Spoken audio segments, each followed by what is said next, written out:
Good morning and welcome to the Sean B. Show live stream. Hello, I hope you're watching. I hope you're having a great day. It is the 22nd day of November. It is an exciting, chilly Tuesday morning. It is all those things.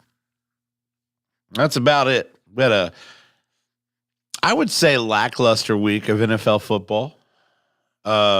I didn't love it. Didn't hate it. Almost made some money this week. But didn't. And that's the name of the game. Anyway, going to get this podcast started here in just a second. Again, thank you for joining in on the live stream. And if you're here, wonderful. If not, you should get here because I'm going to say some absurd shit today. And that's okay. That's okay. I can do it. It's my show. I can do whatever the fuck I want. Like I said, interesting week of stuff in the National Football League, and I want to talk about it, specifically the Colts chatter I want to talk about. So, yeah, we're going to get there. We're going to do it, and, so let's get this thing on the road.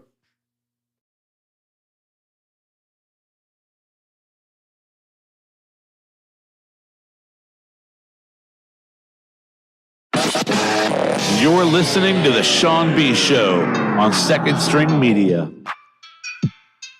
Good Tuesday morning. Welcome into the Sean B. Show. It is Sean. I'm all by myself again today, but that won't be the case much longer.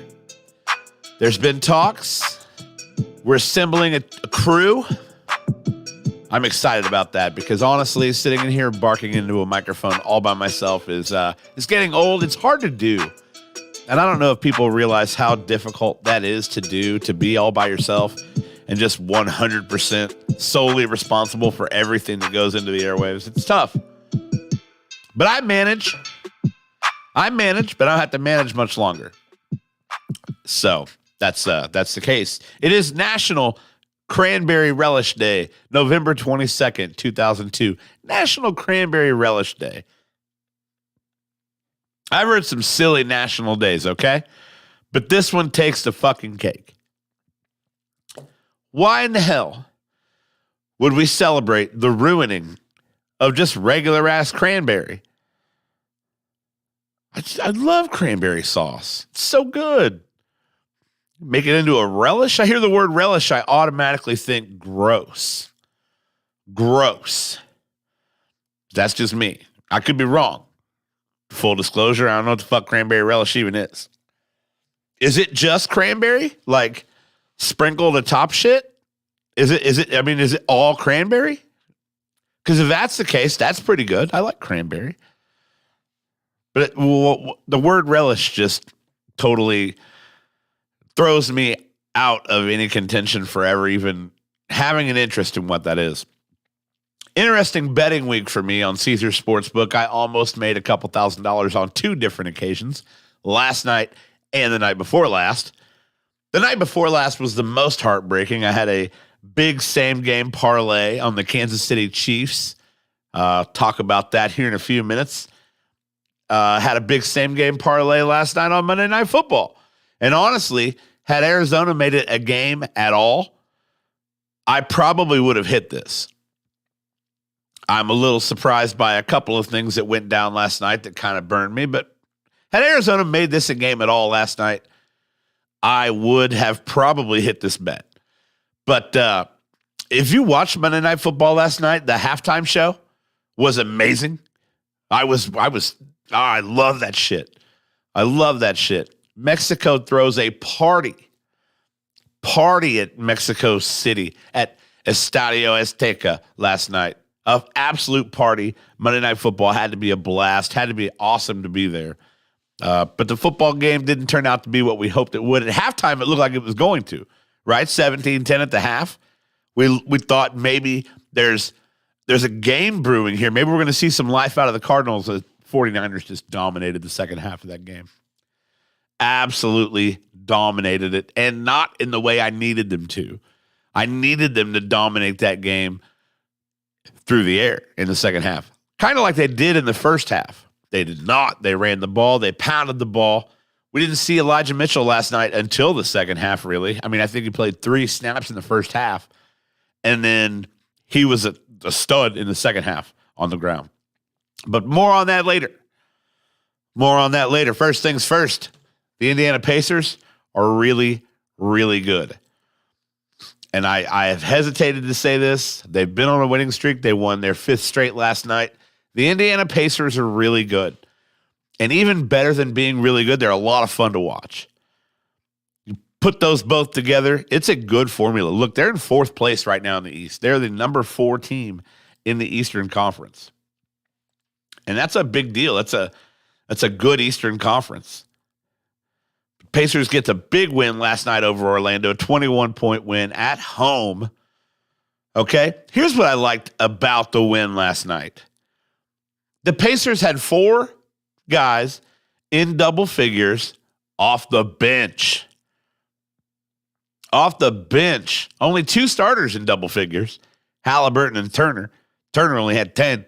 But 4 guys come off the bench in double figures. T.J. McConnell with 19, Brissett with 18, Mathurin with 22, and Isaiah Jackson with 10. No double-digit rebounders last night. Isaiah Jackson pulled down 8. A 10-8 game off the bench. What a game for Isaiah Jackson. 9-8 for Aaron Nesmith.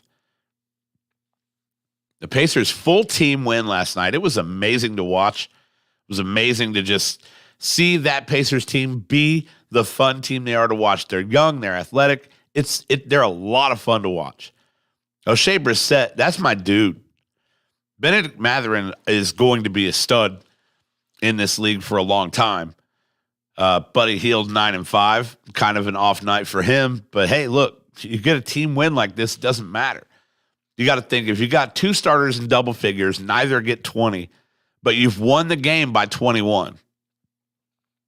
Nothing Orlando could do last night. They kept it close for a while. I believe they were ahead after the first quarter. Yeah, they were up a point after the first quarter, and the Pacers just dominate second and third quarter. Just dominated the second and third quarter.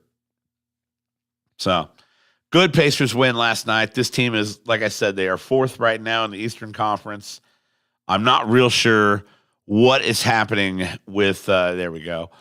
I was trying to get to the standings. It's still got the Celtics, who took a blowout loss last night to the Bulls. The Bucks, number 2 at 12-4. The Cavs, 11-6. Pacers are 10-6. 4th place in the Eastern Conference. 2.5 games behind Boston. They've won 8 of their last 10. What an exciting time to be a Pacers fan. Very, very cool. Lots of fun to watch. The Pacers are back at it yet again. Let me see. We got the Lakers. Tomorrow night, we got the Timberwolves at home. Then the Nets at home on Friday. Then they head out west for 7 games. So you can get a couple more, at least one more win in this homestand. Nets have Kyrie back. Timberwolves are pretty good. We'll see what happens. I say pretty good. They're 9-8. But out west, the Western Conference always seems to just have better teams on the bottom end. Like the Warriors are 8-10. That's not going to hold. That's a good Warriors team. Jazz are 12-7, leading the conference right now. The Suns, who I believe are the best team out west, 10-6. It's going to be fun. It's going to be fun to see what the Pacers can do out west. They've got a task out there. They go 2 staples to play the Lakers. They got the Kings, the Jazz, the Blazers, the Warriors, the Timberwolves again. It'll come back home till December 9th against Washington. So, tall order for the Pacers coming up. West Coast road trips are never easy. We'll see how they do. Like I said, this is a young team. It's a young team, and they've started out really, really well. The over-under on the Pacers wins total for this season, I believe, was 22 or 23.5.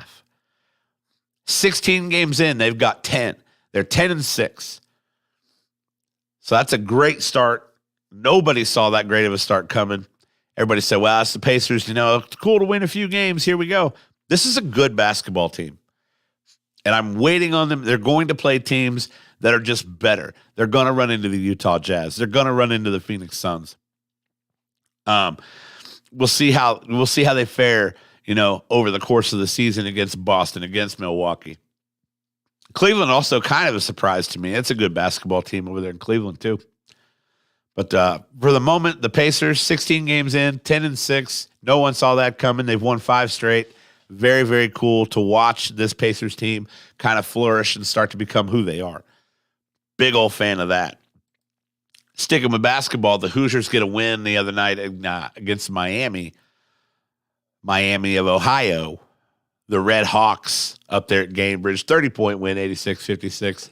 Same kind of formula. Nobody can stop Trace Jackson Davis. Miller Kopp actually put up double figures. Hood Schifino with 12. Malik Renew with 10. Again, a lot of guys scoring points. This team went deep to the bench. Caleb Banks had 6 points on a board. CJ Gunn had 5 points on a board. Who? Jordan Geronimo getting some production in. Malik Renew with 10 off the bench. That kid's going to be a stud too. Indiana still kind of gearing up for that test, okay? Because next Wednesday, they've got a test coming. They've got Little Rock tomorrow night, Jackson State Friday. But Indiana, North Carolina, Big Ten ACC Challenge, Wednesday, November 30th, 9:15 p.m., Assembly Hall, Bloomington, Indiana. It's going to be a tough one. Then they go right into a couple of early Big Ten games. They got going to Piscataway to play Rutgers and Nebraska at home. You hope by the end of this stretch, so they're 4-0 now, probably going to be 6-0 through the weekend. Maybe, I don't know, maybe climb into the top 10 in terms of rankings. We'll see Creighton put it on A&M yesterday in Maui. So we'll see how that goes. I'm going to look through this top 10 real quick, this top 25 actually, because it's going to be tough. North Carolina up there at the top 4-0, Houston number 2, Kansas 3. They're on the schedule here in a few weeks. That Texas team down there is really, really good. Virginia rounding out the top 5. Gonzaga is still number 6. I'm not real sure how. Texas is good, and like I said, they put it on Gonzaga. Michigan State was unranked. They debut in the top 25 at 12. Come from not being ranked at all to bam, here you are at 12. That happens a lot early in the year. Michigan State losing to Gonzaga by a point on the aircraft carrier, beating Kentucky in double overtime. You kind of wonder with this little circle of teams how good they all are. But Indiana sits right there at 11 behind Creighton, Arkansas, Duke at number 8, Baylor is number 7. That's Michigan State, Illinois. Teams like that are going to challenge Indiana in the Big Ten this season. We got to hope that we're not overranked. We go to Xavier and win by 2 points. Xavier didn't make their way to the top 25. Tough to win on the road. But that's showing at Xavier, seeing that Xavier team kind of expose a couple of things, a couple of issues with this backcourt. Kind of scary. So we'll see what we're dealing with next Wednesday night in Bloomington, North Carolina coming to Bloomington for the Big Ten ACC Challenge. That's going to be a fun game. I cannot wait. UNC, Indiana, Wednesday, November 30th, 9:15 p.m. See what the number 1 Tar Heels are made of. See what the number 11 Hoosiers are made of. Oak and Bucket game, speaking of things happening in Bloomington coming up this weekend. Oak and Bucket game, Indiana hosting Purdue Saturday at 3:30 p.m. for the Oak and Bucket. A lot of people not real confident. The Hoosiers at 4-7, Purdue 7-4. Old Oak and Bucket game, though, man. All bets are off. All bets are off. Oak and Bucket game, big game. Going to be Indiana's last game this season. Got to think I know some 5-win teams get bowl games. I got to think the Hoosiers are not going to be one of those teams. There's so many bowl games now. It's amazing what these big companies are willing to pay for. Okay? Like the Mike sells chips, whatever bowl, But I can't imagine, even if Indiana gets a win against Purdue, a 5-win IU team this year, getting any kind of bowl game. So we'll see. We'll see. Just looking forward to the Oaken Bucket and bringing that to Bloomington, Indiana, Purdue, 3:30 Saturday. I had a chance to get tickets, and like I said, there was a bundle for $110, or 2 tickets to the Jackson State game Friday night and then the Oaken Bucket game Saturday. Work schedules, man. Unfortunately, this podcast has not taken off to the point where I don't have to work anymore. So, and I got a feeling we're getting closer, though. With every comment you leave, with every share I get, we're getting a little closer. Okay? Just throwing that out there. Every 4 years, and I say that every 2 years, because, I think a lot of people in this country really got behind the U.S. women's national team when they won the World Cup a couple years ago. But people start to care about soccer around World Cup time. It becomes more about national pride. It becomes more about us as a country versus you as a country, and 32 countries competing for the soccer crown. Whether you like it or not, soccer is the most popular sport in the world. American football coming up in the world, though. That international series, man, we went to 3 different countries this year. Pretty fucking cool. And like I said earlier, they put on a show in Mexico City last night. But the World Cup, like I said, I rarely get overly intensified at work about sporting events. I had a blast yesterday. I had to work during the USA-Wales match. I don't know if I should call it a match or a game. I'm not real sure. I'm a stupid American. But on the pitch in Qatar, USA-Wales going to full time, tied. One thing this drives me crazy. But if you really dive into that, it is a tie. It feels like a loss. I say that because England is really, really good. You really wanted to come away with a win yesterday. Wales getting that final goal. I believe it was the 84th minute.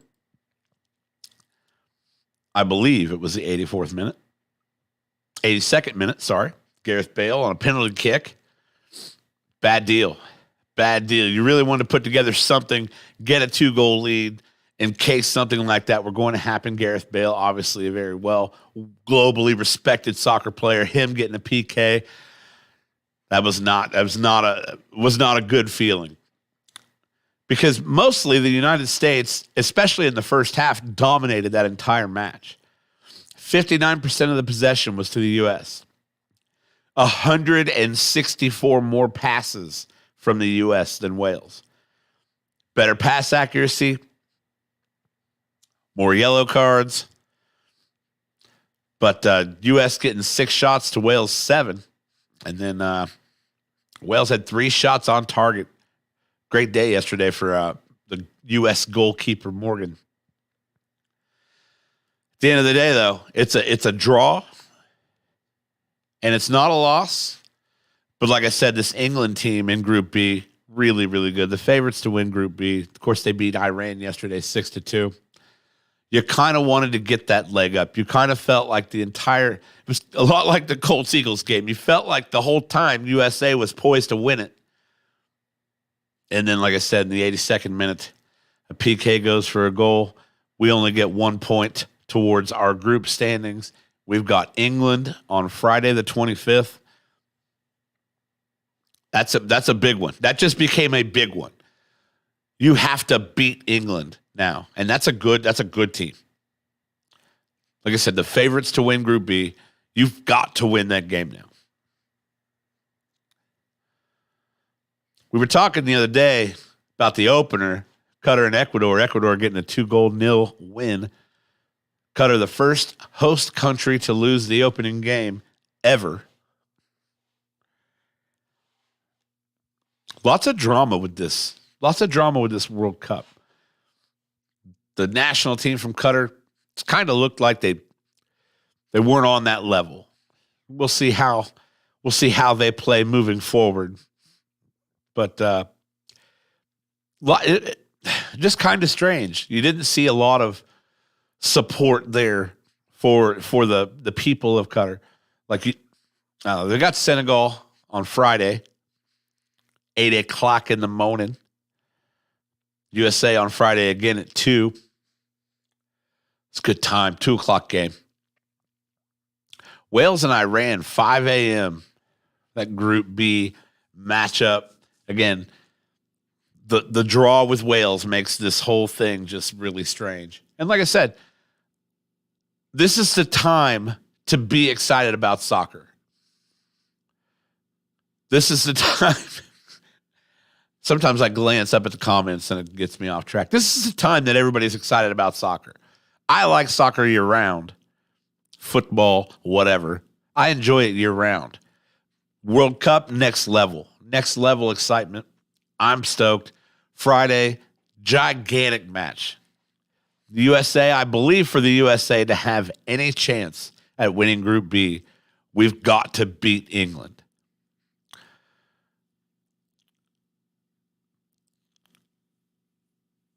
Got to beat England. You kind of want Iran to beat Wales. I mean, these standings, they just... We'll see. We shall see.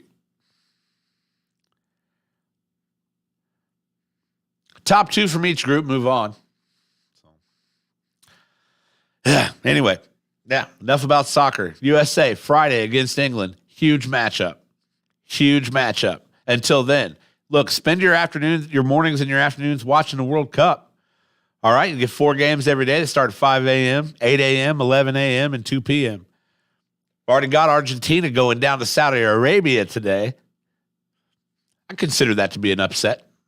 Denmark and Tunisia going full-time with no goals, 0-0 tie. Mexico and Poland right now as we speak, 0-0 in the 22nd minute. France and Australia play later. I want to show you something.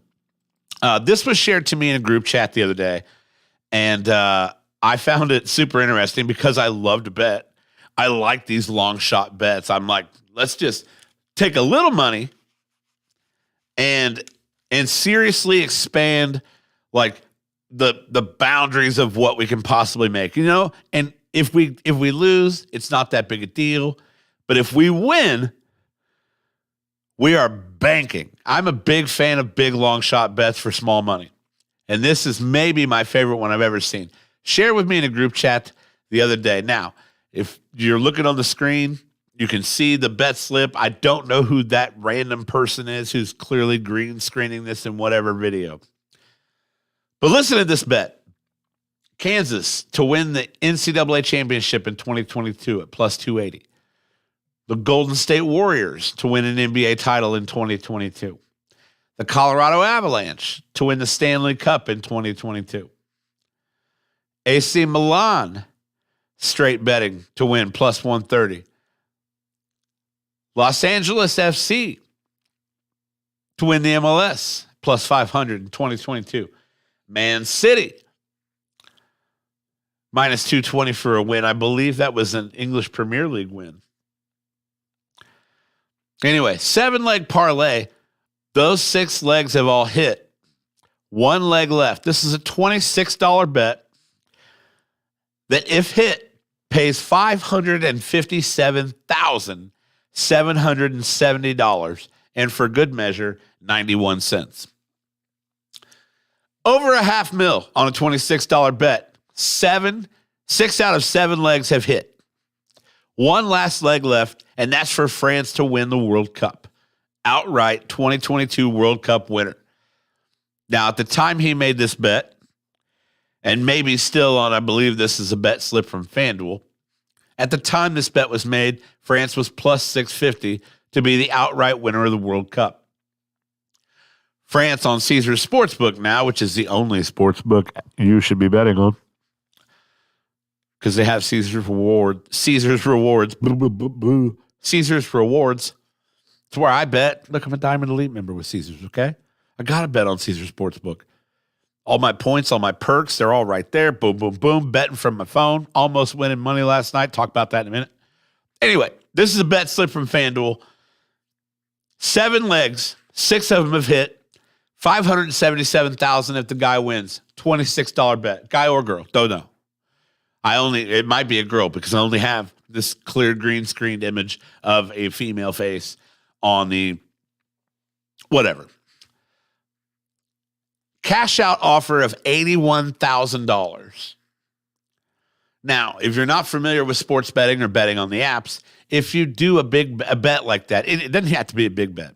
Any bet like that, if you get close to hitting or if the app thinks you're going to hit, they'll offer you what is called a cash out, which is basically they'll pay you a portion of what you would win to go ahead and just settle it now.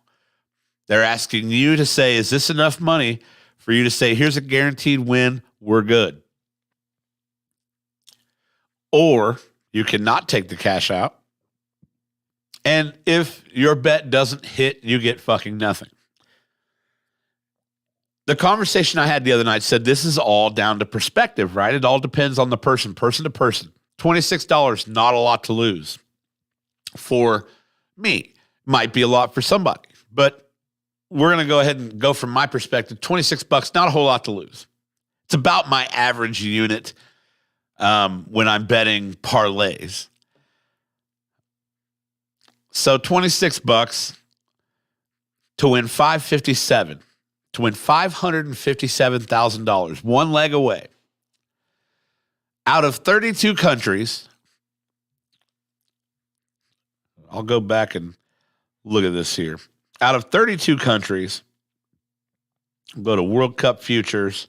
France is 4th in odds to win the World Cup. They've actually just moved to plus 700 now. So odds-on favorite is Brazil, England being 2nd, Argentina being 3rd, France being 4th in odds to win the World Cup. If France wins the World Cup and this guy doesn't take the cash out, he takes home $557,000. Or the offer from FanDuel right now is $26 was your wager. We'll give you $81,000 to settle this now. And I said the other night, I said, this depends on the person. Because to me, while a $26 bet isn't a whole lot of money, $81,000 is. $81,000 is a lot of money to me. It's a lot of money to most people. How big of a gambler are you? How much faith do you have in France to win the World Cup? Do you wait on France France's first match is today. So if France goes today and beats Australia, which they are favored to do, I bet that cash out number goes up a little bit. Like, is that the game you're playing? Or are you saying, nope, fuck that. I'm all in with France. And if they don't fucking win the World Cup, personally, I'm going to vomit because it's not about the $26 bet anymore. And that's the game the apps play, right? It's not about the $26 bet anymore. It is now about the fact that if you have $81,000 on the table, that's what this is about. There's $81,000 on the table. Take it, leave it, whatever. If France doesn't win the World Cup, and I know that I could have got $81,000, I'm going to fucking puke. Here's some information we don't know. We don't know, was there cash out offers earlier? And I doubt there was. I doubt there was until the 6th leg of that bet hit. And when it was 7 legs, 6 of them had hit, 1 leg left, I bet is when the cash out offers started coming in. If his bet were on Brazil to win the World Cup, the payout wouldn't be near $557,000. It'd still be a lot, but it wouldn't be near $557,000, and the cash out offer would be less, or it might be more. A lot to unbox there when stuff like that happens, but I like I said, I don't know the backstory on this. This was just sent to me the other day. I wanted to talk about it because this is how sports betting works. When you see up in the top right corner, for those that don't get it, this is a plus 200, plus 2.145 million bet. So it's basically 21,451 times odds. Your bet times 21,451.72. Sickening. Amazing. And if you can hit a bet like that, 26 grand for over $500,000, that's life-changing money. I don't care who you are. To 98% of the people on the planet, that's life-changing money. Yeah, you're taking the cash out. Like I said, it's all about perspective. This guy may be a multimillionaire, but here's the thing. If he's a multimillionaire, I doubt he's making a $26 bet, even on a parlay as crazy as this one. So, just my take on the whole thing. On a parlay like that paid 21,000 times the result, I'm probably only betting $5. So, who knows the situation, the backstory, but it gave me an opportunity to talk about sports betting and cash outs and how those work. And like I said, Kansas, Golden State, Colorado, AC Milan, LAFC, Man City, all hit. France wins the World Cup. This guy pockets $557 grand. Who knows what he's going to do, because nobody knows who the fuck he is. And that's that. That's that. What a week in the National Football League to sleep through it. Honestly. I don't know. Maybe I'm a bitter Colts fan. I am a bitter Colts fan. The week starts with the Titans beating the Packers. And you're instantly like, shit.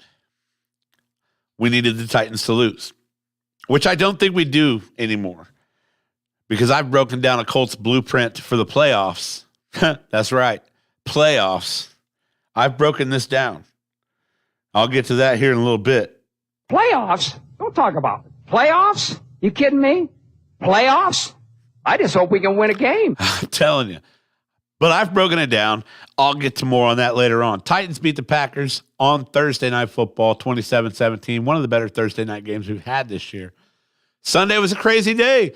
I honestly thought Justin Fields would carry the Bears past the Falcons. He did not. Falcons win 27-24. Fields, $153 in the air, another 85 on the ground. How long is he going to be their leading rusher? Is he that Lamar Jackson guy? I mean, they've got a pretty good running back in David Montgomery, 17 for 67 and a tud. But Justin Fields, a tud on the ground, a tud in the air. Falcons were too much. Mariota, 13-20 for $131 and a touchdown. Also got another one on the ground. My God. Drake London, a receiving tud. His only catch of the day, 2 yards receiving tud. Falcons beat the Bears 27-24. Patriots Jets must have been awful for anyone to watch. Because pitching duels in baseball are fun. For me, I like 1-0 baseball games. Fucking nobody on the planet, though, especially a fan of either team, likes a game that's 3-3, 59 minutes into it. And then out of nowhere, a punt return for a touchdown. Patriots win 10-3. Jets are not legit. Zach Wilson questioned as a leader. When asked if he thought he let the defense down, he simply said no. They had 77 yards in the air. 77. Honestly, only 44 passing yards. But Zach Wilson, 77 in the air. Some negative plays in there. It's just a bad 103 total yards for the Jets. And Zach Wilson is going to go and say he does not feel like he let the defense down. Your defense held a team to 3 points. You had the ball at the end of the game.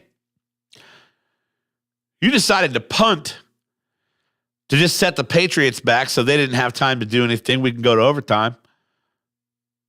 And they run that punt back down your throat just to kind of seal up the day that you've honestly had. 103 total yards. Patriots only went for 297. Mac Jones, 246 in the air, 23 of 27. No tuds, no picks. Mac Jones. That's a good day. 23-27, that's a good, efficient day. I mean, you look at the turnovers. Nobody turned the ball over. Neither team turned the ball over. I guess that's a positive for the Jets. Jets punted 10 times to New England's 7. There's no offense whatsoever. Boring. Patriots win 10-3. Commanders, Texans. The Commanders got a chance to dominate. Taylor Heineke 15-27 for $191. I would have guessed more than that. Curtis Samuel with a rushing touchdown.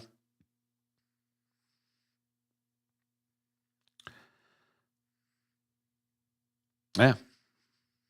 Commanders win 23-10.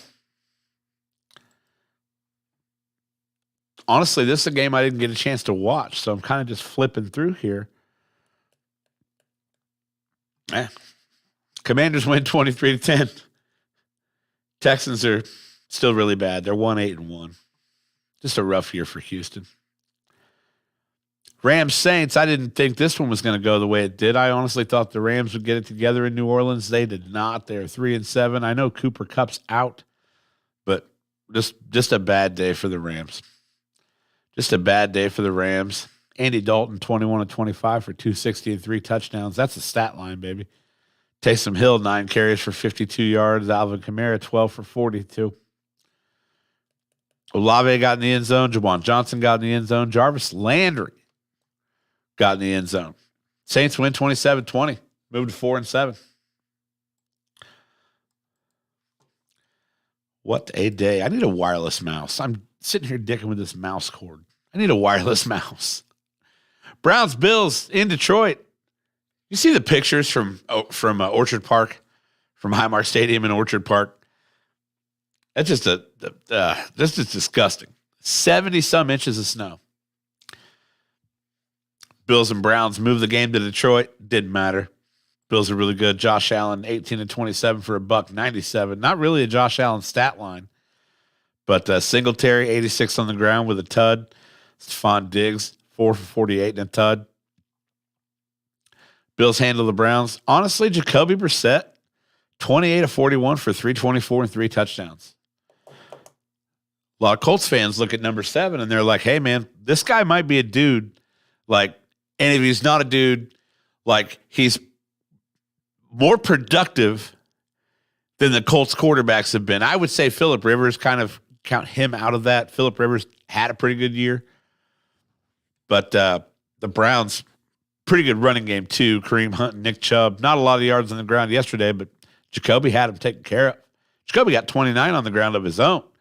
2 tuds to Amari Cooper, another one to Peoples-Jones.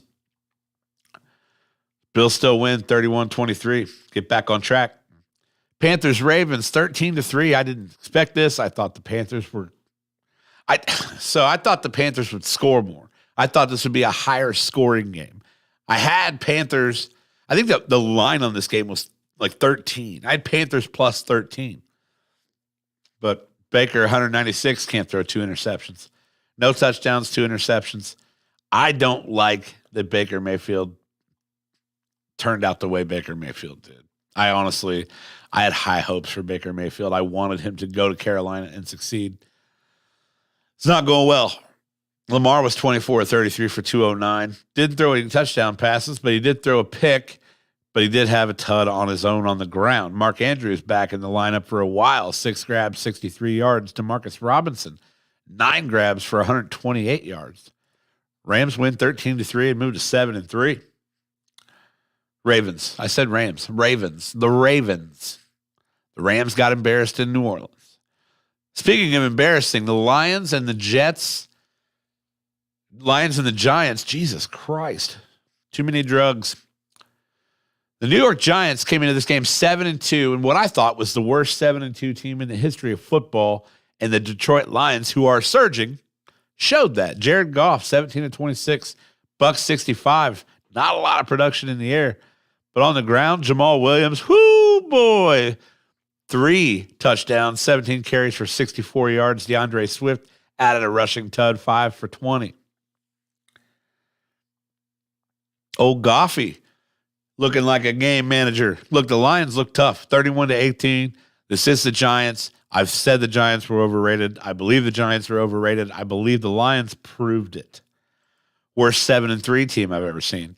Raiders, Broncos. Raiders finally getting back on track. They're 3-7.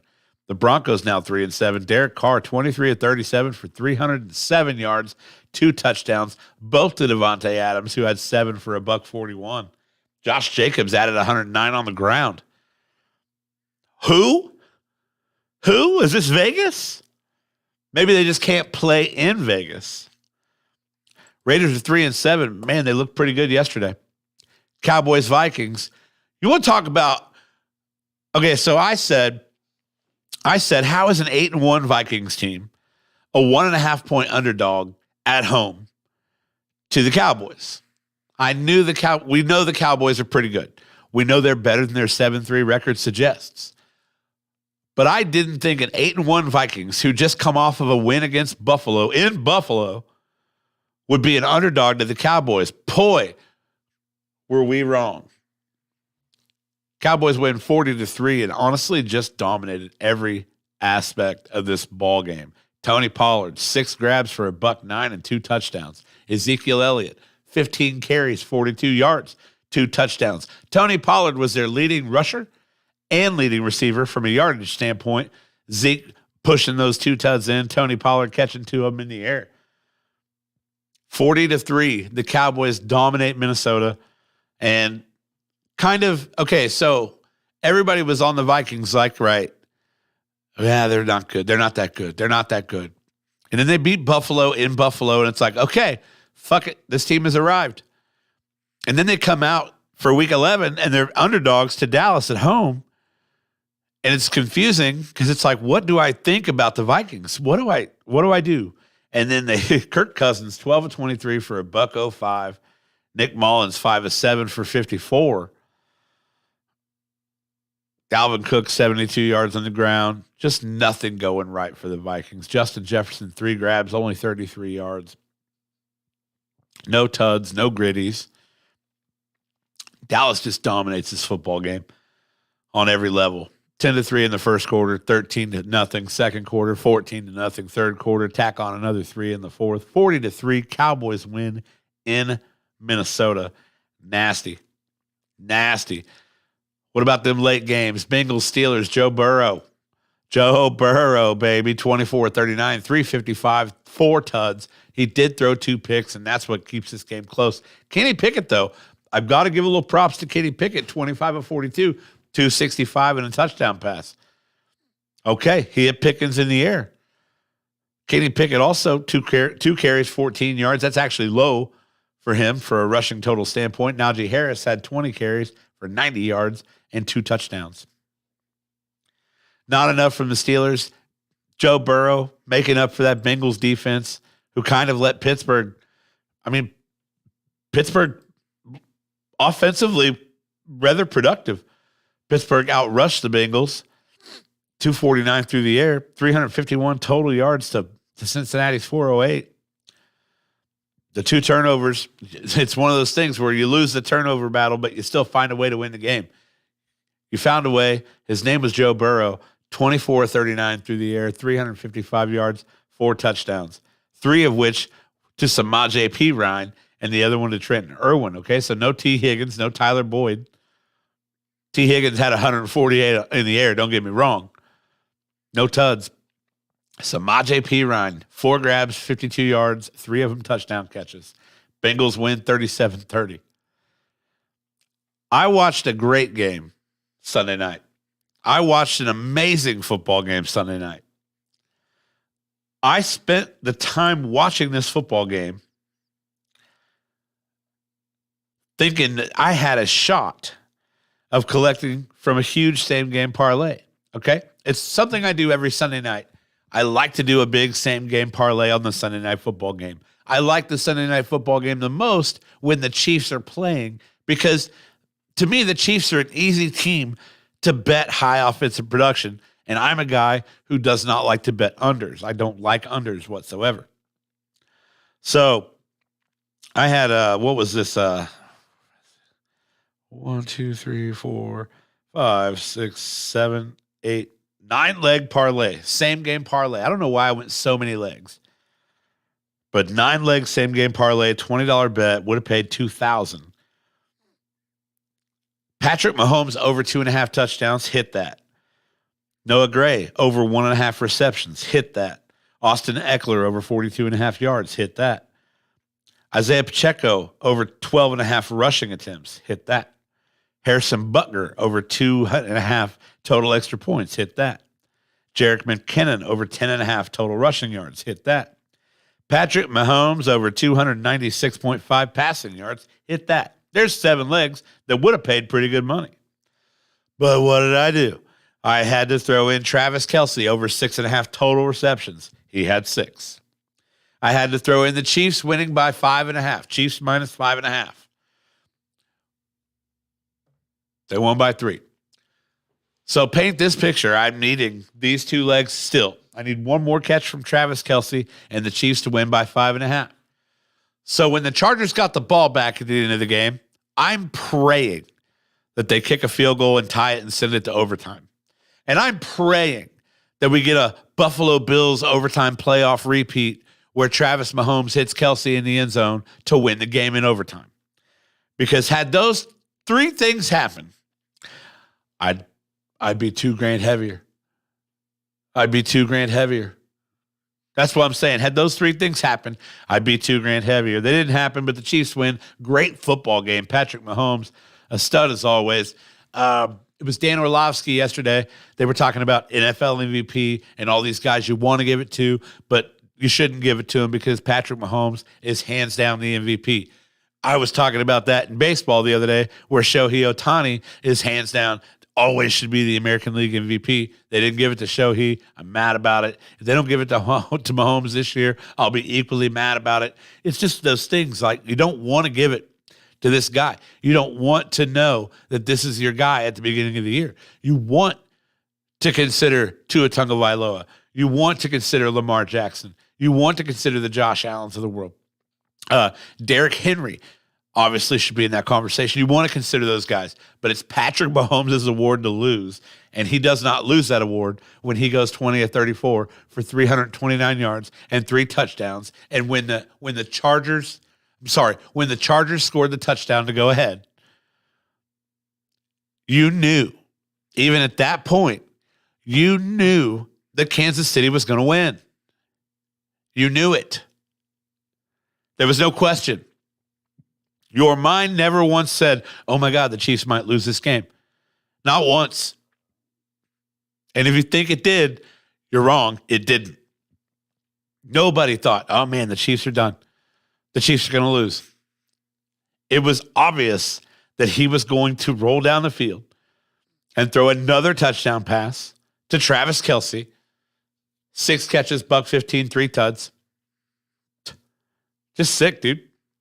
Isaiah Pacheco, what a game on the ground. 15 carries, 107 yards. Didn't get in the end zone, but man, what a game.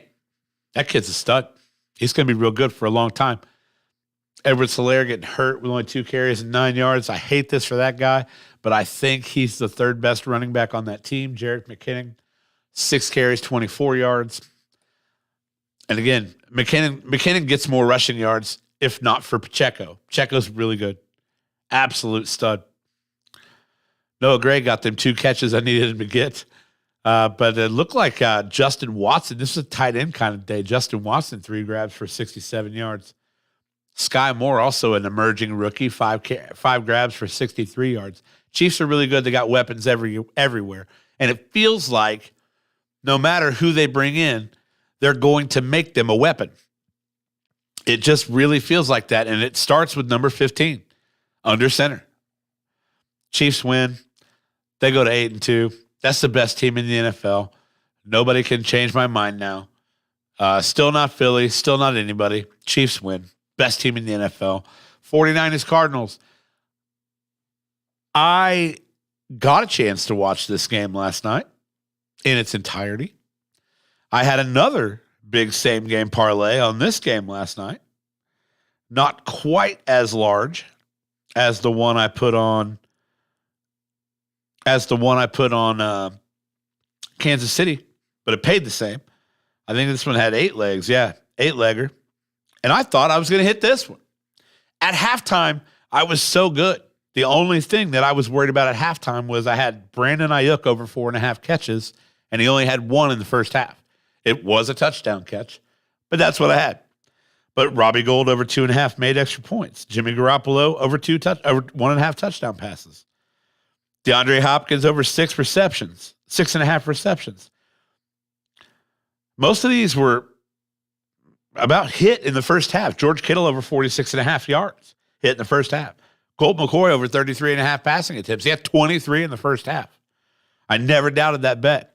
I also didn't doubt Kittle over 4.5 catches. That did not hit.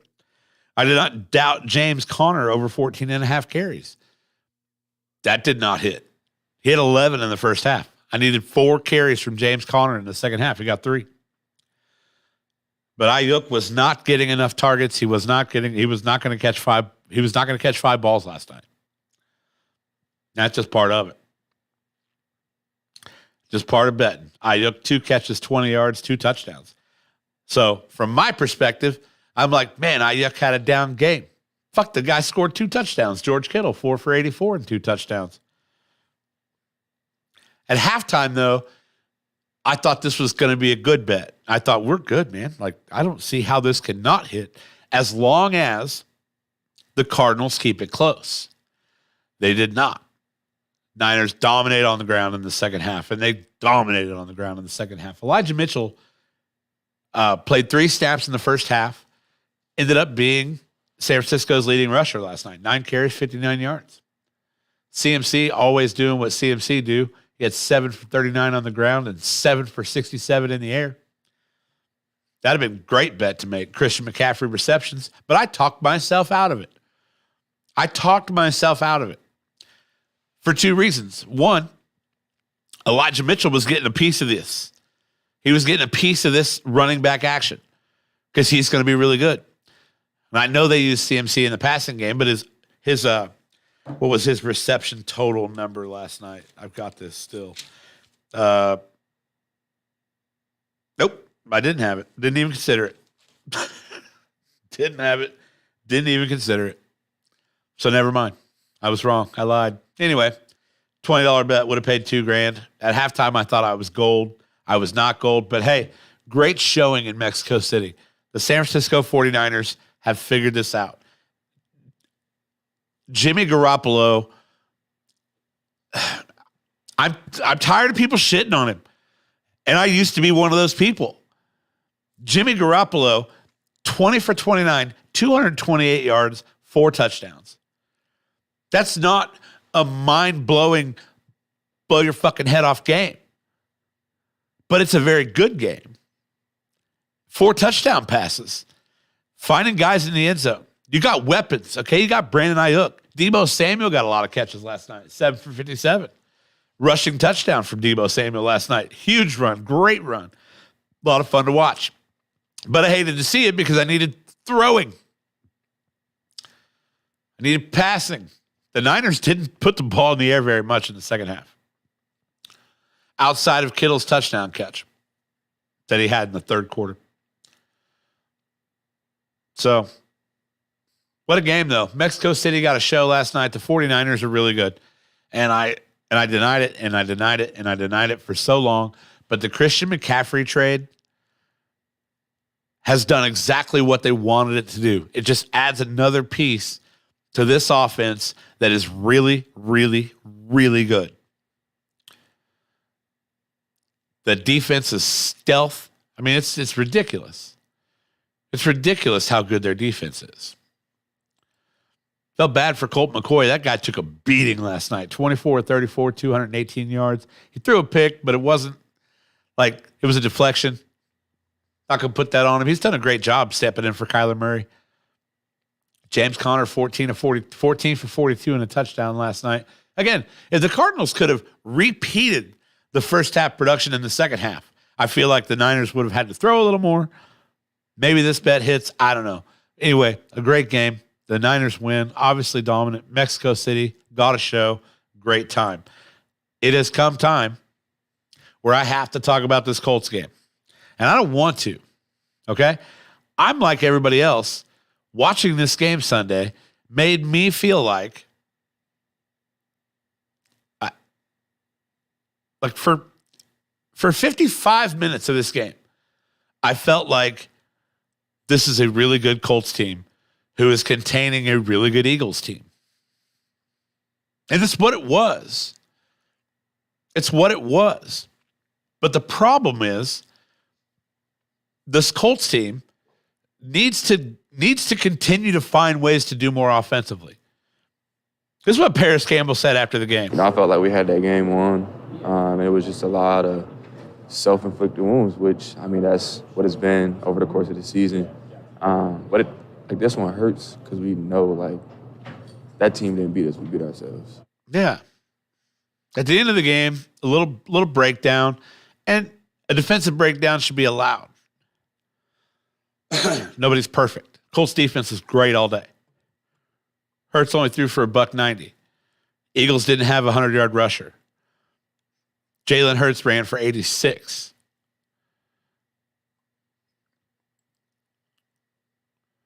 And Colts 284 to 314. The Eagles just a few more total yards. Colts outpassed the Eagles. The Eagles did outrush the Colts. Yards per play, 4.6 to 5.1. I mean, Colts won the turnover battle. The time of possession battle was equal. These are two teams that went to battle yesterday. And it was such a close game that whoever made the big mistake was going to lose. And the big mistake was, let's hear Jeff Saturday's comments, post-game comments yesterday. Tough one, right? We had everything in front of us. We didn't execute enough to get the win. Disappointing loss, obviously.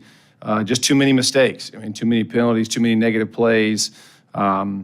Missing kicks. Just you can't play a team that good and give them that many opportunities. We just left them in the game, and ultimately they made one more play than we did. One more play, and the seas just absolutely parted for Jalen Hurts on that touchdown run. The seas absolutely parted. It was the last thing that those 11 guys thought they were going to do. They followed the blockers. They went where the line went. Jalen Hurts follows Boston Scott into the end zone. Crazy. But it was so weird to watch that go down and think, man, like how is this happening? Because the Colts were in control the entire game. So then it comes down to the little things.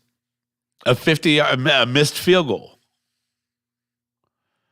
And we can blame Chase McLaughlin all we want, but he's made some kicks. He missed one yesterday. This, for me, is not being able to punch it in when we're in the red zone. This, to me, is the result of an offense that is still too conservative. They've had one drive in the last 2 weeks that I absolutely loved. And it was with their backs against the wall at the end of the half in the Raiders game, where they come out with a minute to go in the half, regular kickoff, start from the 25, and they're like, fuck this. We're going to get into field goal range. We're going to do it right now. Pop, pop, pop, field goal range, more points before the half. I loved that drive. I thought it was a super aggressive approach. I was really impressed by it because it was a brand new interim head coach and a brand new play caller, and Matt Ryan back on the field for the first time in a few weeks. More of that deliberate play, more of that, we're going to go out and do this right now. Not let's go see what we can do, because that's what I get from the Colts most of the time when they have the ball offensively. Let's go see what we can do. Fuck that. Deliberately out there to do this job. Deliberately out there to create opportunities for a running back who should be up there in the upper echelon of best running backs in this league. And he's not. He's not, because all 8 guys they can stuff in the box, they know what's coming. Every gap's full. There's no guesswork. There's no guesswork with the Indianapolis Colts. And that's an issue because 28 is just going to be swallowed because there's no guesswork. And a lot of that is because there's no threat, right? Like there's not an established quarterback receiver relationship where you've got to key on this guy. You got to watch this happening over the middle. I want to see more of Paris Campbell and Michael Pittman Jr. working to create space for each other. I want to see more of these tight ends making these linebackers stay back and on their heels. I want to see more of the Colts saying, we're going to open up this field a little bit and we're going to do some things downfield that make you have to soften up front. And it hasn't been able to happen because, well, why? Because Matt Ryan threw 9 interceptions in the first few weeks of the season. Like when you started to try to play deliberately and you started to try to create things downfield to soften up this front box, you threw picks. You made mistakes. You couldn't block. I mean, the last drive of the game, I'm in my head, I'm like, okay, get downfield, get downfield, get a field goal. We're not out. When Jalen Hurts scored, we're not out. Go down, get a field goal. They did the best thing they could have possibly done. They attacked our tackles. They went after Raymond and Fries.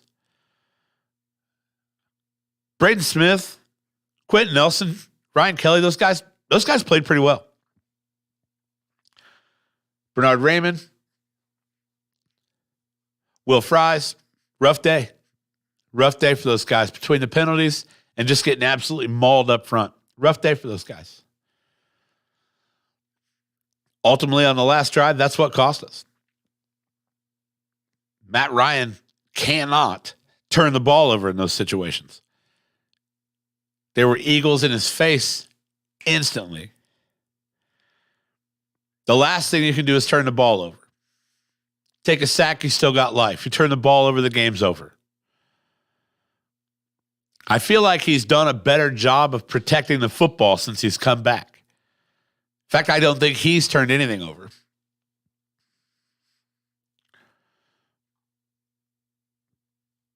It's going to be really hard for any quarterback to do anything when they're playing. Look at Kirk Cousins yesterday. His offensive line got him fucking mauled yesterday. Couldn't do anything. These non-skill positions, these guys have to, it's all part of the functioning offense.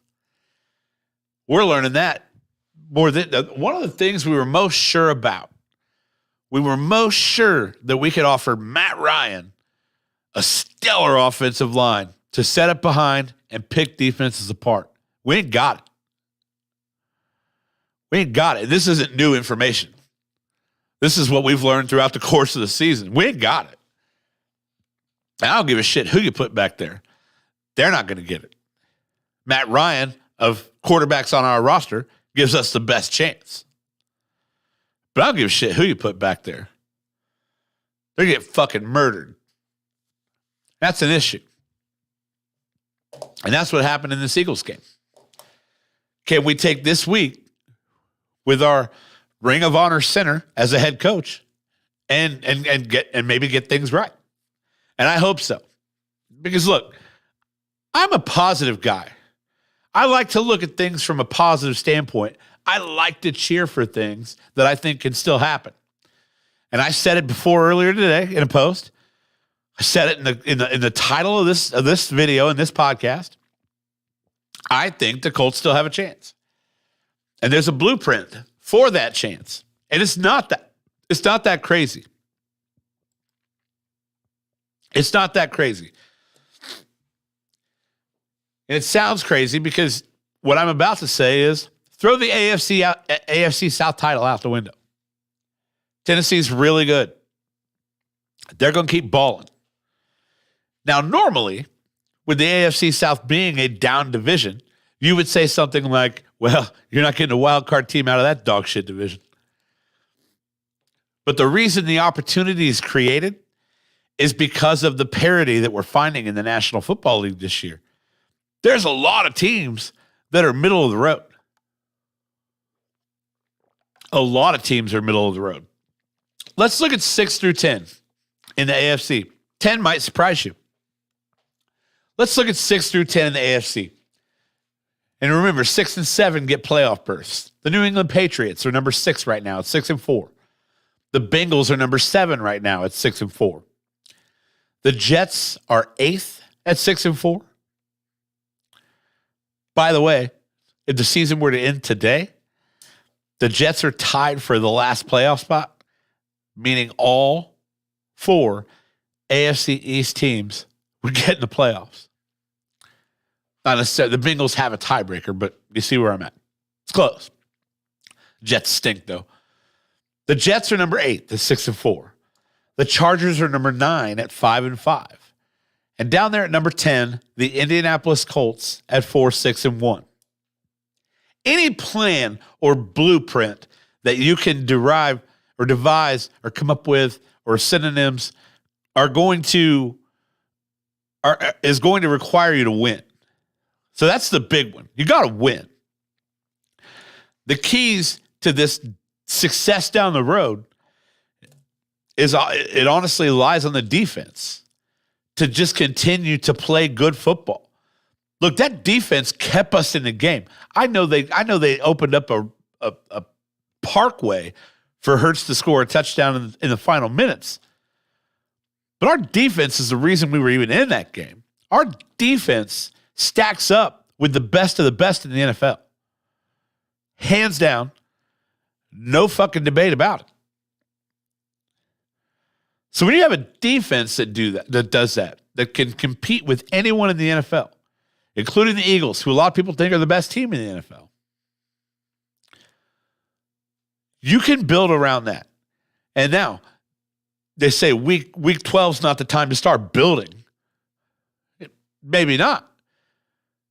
But the situation the Colts are in right now, you got the number 6 seed Patriots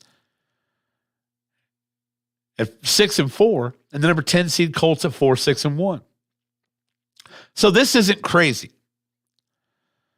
Jets aren't going to beat hardly anybody. I'm sorry, I don't care. They're just not. Chargers are having a rough year. They did look a lot better against Kansas City. They thought they had Mike Williams back. They don't. Keenan Allen was back, and he was huge against Kansas City. But listen to what I'm saying about the next 2 weeks. The blueprint. The Pats lose to the Vikings.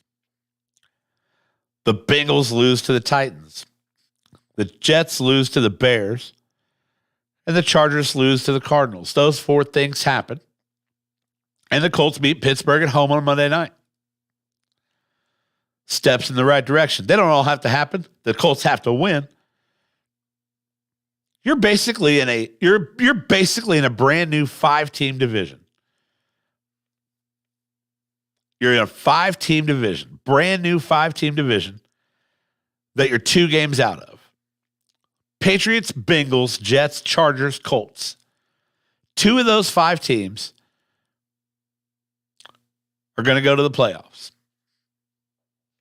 The Colts are 2 games out of that second spot. Week 13, Pats lose to the Bills. Jets lose to the Vikings. Chargers lose to the Raiders. Bengals lose to the Chiefs. Again, I can see the Chargers coming out of this stretch with the Cardinals and the Raiders at winning both of those games. But Pats Vikings, Pats Bills, there's 2 losses. Bengals Titans, Bengals Chiefs, there's very easily 2 losses. Jets Bears, Jets Vikings. Again, the Jets stink. Let's say the Chargers do win both those games.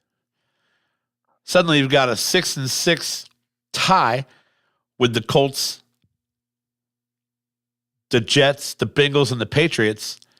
And then you've got the Chargers at 7-5.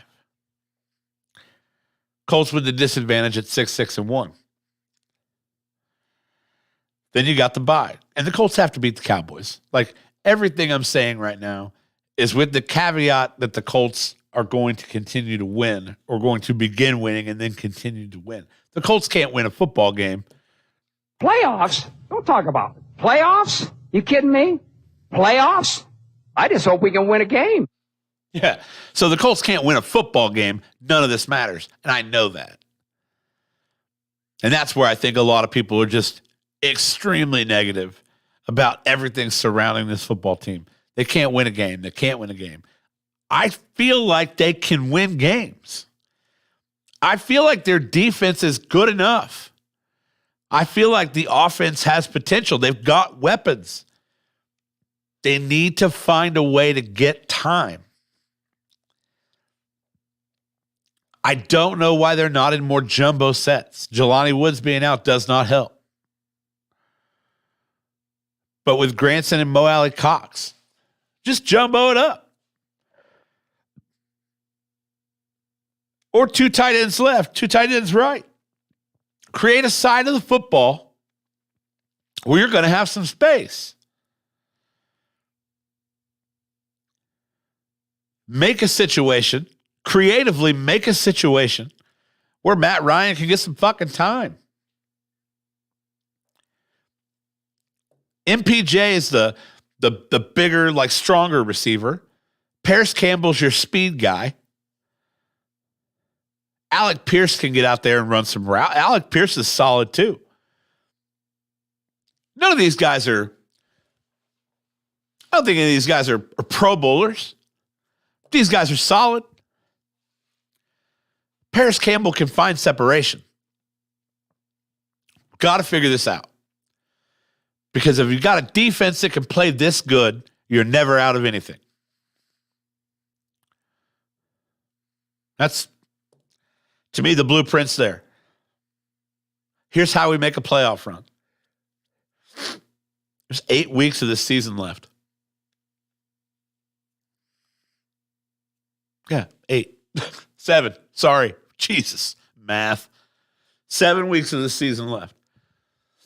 We're 2.5 games out of a playoff spot. We can get there.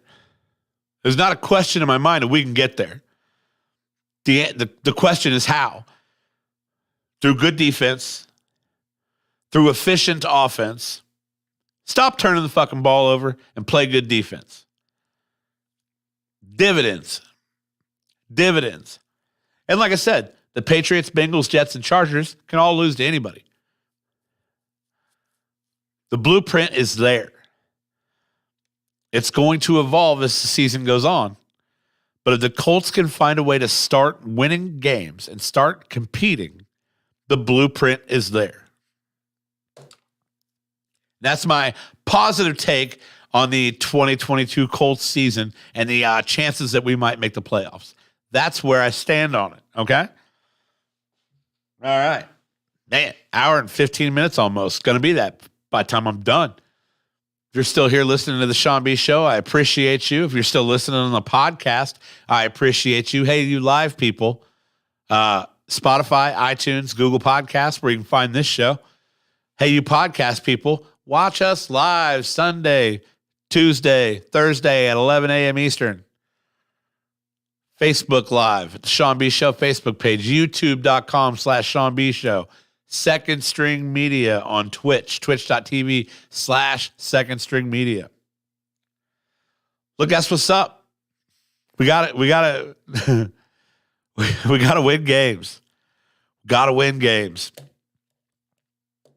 I'll be back on Thursday. Still don't know what I'm doing on Thursday. I know as soon as I get done here, I've got to set up. This whole studio is going to get a big swap-aroo because Mind Snacks, we got a big night coming up tomorrow night on Mind Snacks. I can't wait for that. Big night, Thanksgiving episode. Getting ready to start working on that one, promoing for that one. So get that Mind Snacks podcast. Subscribe to that as well while you're out there subscribing to stuff. Guys, this has been the Sean B Show. I've recorded it live in the Edge Construction studio. Okay? Edge Construction is a construction company that specializes in site development and dirt work. Okay? Yeah. But here's the thing. These guys can do anything. They got no slogan. They do site development. Their number is 812-343-3035. I've been told tales that they will pour a sidewalk all the way up to your front door. 812-343-3035. Tell Brian that the Mind Snacks podcast, holy shit, wrong podcast, Tell him that the Sean B Show sent you. Either one of those will work. My God. My God. What a Tuesday. All right, I'm going to get out of here. You guys have a great rest of your day. I will see you on Thursday with the Who Knows What We're going to do show on Thursday. But hopefully we'll have some awesome shit to talk about. See ya.